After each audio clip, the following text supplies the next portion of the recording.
Hi guys මේ පින්තූරේ දැක්ක නේද? මං දැන් කියන්න හදන්නේ ඇත්ත නැත්ත ඕකේ.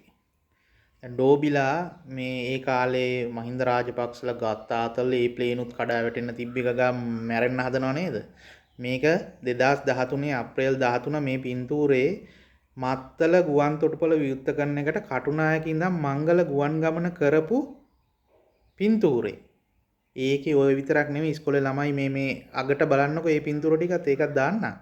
හරිද? අන්න ඒ වගේ බොරු සමාජගත කරපු එක තමයි කළේ. ඒවට දැන් උත්තර දෙන්න කාලේ හරි.